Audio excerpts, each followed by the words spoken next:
Today we're going to look at religious shrines and icons in West and Central Africa. We've already talked about some of these in different contexts, but now I want to specifically address the way in which a shrine is used and the context in which a shrine appears.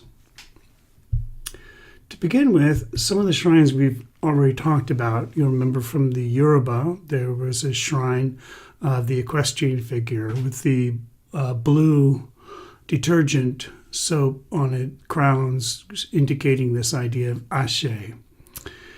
And the equestrian shrine figure from the mid-20th century is a Oya, the wife of Shango, the god of thunder and lightning. The central figure is the priestess of Oya, is mounted on horseback and holds a royal fan and a rooster for sacrifice. On her forehead is the inverted double Celt staff of Shango. You see that sort of split crown is the important thing that identifies her as the wife of Shango. These are shrines that offerings would be made directly to, and in the other case of the Kota reliquary figure, we talked about shrines specifically to ancestors, and would be a part of a package below the reliquary figure that would contain relics, bones, artifacts from the ancestor. So this is sort of a guardian figure protecting it, but also it becomes a place where you can connect with and identify a ancestor and be able to have a ongoing relationship with them through the intermediary of these shrines. We've also mentioned the Asante and their kente wrapped shrines, the Atano shrine or Kudo shrine. Here on the right you can see the actual brass container that lies underneath what's wrapped in the kente cloth. Inside this large brass container would be all kinds of magical objects and special sort of ingredients that the priest of the shrine would have compiled in order to activate it and let it be a conduit with the river god. And this becomes a very important part of this way in which the deity is sort of invested in inhabiting this shrine. Another important shrine in the Yoruba, you can see here this photograph from 1910. You can see this wood structure with these carved pillars supporting an area that would be filled with offerings.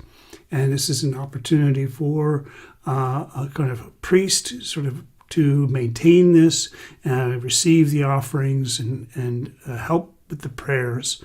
And this is a much more formal and structure for religious activity. In many cases, a lot of the religious activity that might happen around a shrine might be a personal shrine, and there are lots of evidence of personal shrines in West Africa, especially among the Igbo. They have these Ikenga shrines, or place of personal strength. The Ikenga shrine is a shrine that somebody would have that would be made for them as a kind of marker of their status and as a kind of place where they can make offerings and prayers to maintain and enhance their status. It is there to not only their personal strength, but their sort of personal god, Chi, and the Ndichi, the ancestors, and Ike, power. All these things are sort of represented through this figure and that is present in the shrine. It is a shrine that is dedicated to the right hand of the owner. The right hand is the place of sort of activity and action and getting things done. Ikenga, the word means a place of strength, and it has a very sort of self-conscious arrangement of the elements that are used to satisfy the values of the community and its relationship to the deity. So there's a kind of deliberate marking of this image of strength and fortitude, a kind of calm power. Many of these figures are often seated, or they're, in a sense that they are enshrined here and present and ready for action, able to take action in their kind of vital way. So there are a number of different styles of Ikenga figures. Some of them are fully formed humans, like you see there. Some are much smaller. Some of the common features of the Ikenga is that we see here these giant horns that come off the top of the head. And very often in the figures, there'll be something in their hands, tools, or other objects of symbols of authority, like staffs and other important features of authority.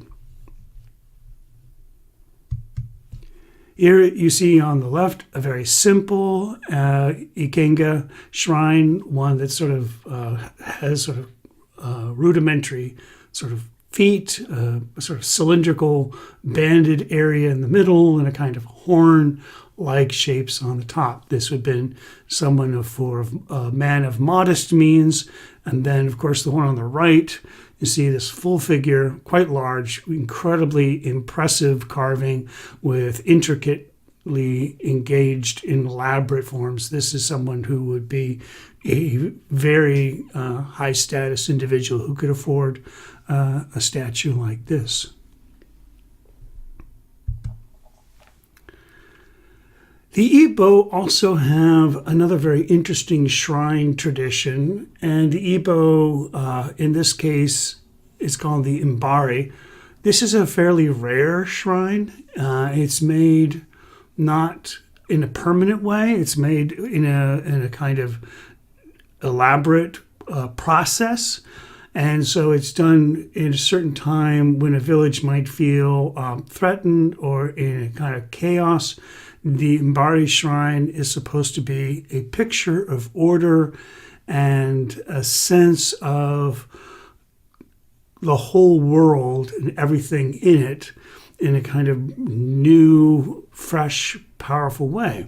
And so the Mbari shrine is created, and then it is allowed, it is never repaired, and it is never maintained. It is allowed to kind of, the jungle to kind of retake it in. And so there's this enormous preparation, prayers, offerings throughout the process of the making.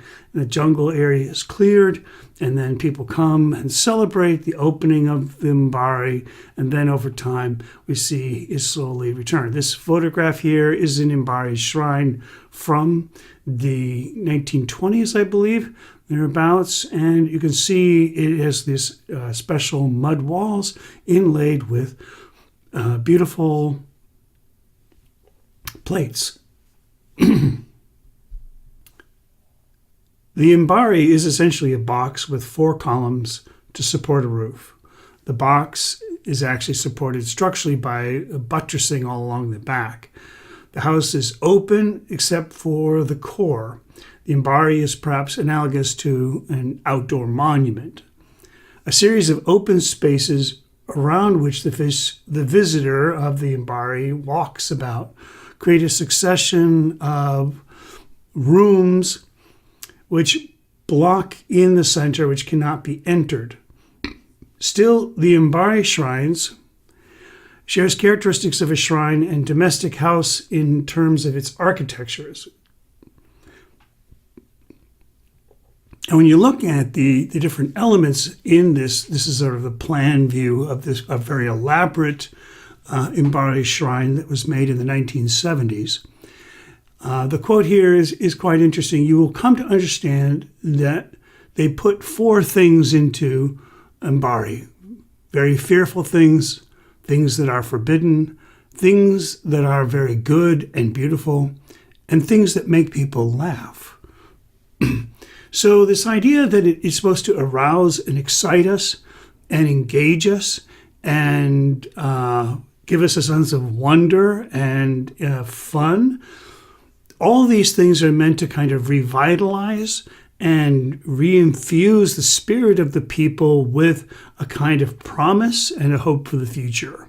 And in that kind of revitalize the community is through these activities. You can see here in the central area, there is this sort of small room right behind the main shrine. And that is where a lot of the offerings are made to the deities. And all around these cavities in these rooms, you see deities that are being worshipped from ancient deities, as well as modern images and ideas of modernity.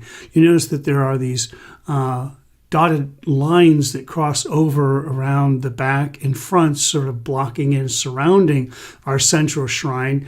And it says here, telephone wires. And so clearly in 1970, telephones had just arrived into Africa. And so this is part of this idea of this modernity and that they're trying to evoke. They're not actual telephone wires. They're there to create the idea of telephone wires. It's a part of this way in which the Mbari Shrine tries to create a sense of fun and wonder about the world they live in. So the Mbari are built for a specific ritual occasion in response to danger and disaster, things like floods or plagues or wars or famines, these kinds of things that the community feels threatened. The Mbari is a chance for the community to build a sense of harmony and a sense of a place of stability. It's very ceremonially created, and as I said, it's never repaired or maintained. Here in this picture here, in the central shrine of the Mbari, you see it's usually these two seated figures, the male and female, and the thunder god Amadioha and his wife are painted clay sculptures. And so the thunder god here is wearing Western clothes with his pit helmet and his suit and tie and his shorts, whereas his wife is dressed in traditional Mbari fashion. So there's this really interesting combination here, this idea of modernity and progressive, forward, embrace of Western tastes and ideas, and then at the same time sort of rooted in traditional values and traditional designs. That same contrast you can see in another Mbari shrine here, where you have not only the kind of modern family, the traditional mother, and you also have children now, a small child on her lap and two younger, older children on either side.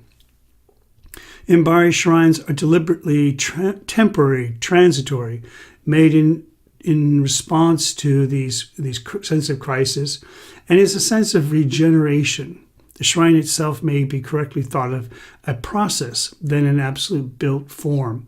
It's meant to come into being, instill that sense of wonder and awe and excitement, kind of build people up in a very positive way. Again, you can see here in this decorated background that there are inlaid ceramic plates and give this a sense of wealth and prosperity at the same time as a kind of rooted in traditional family values.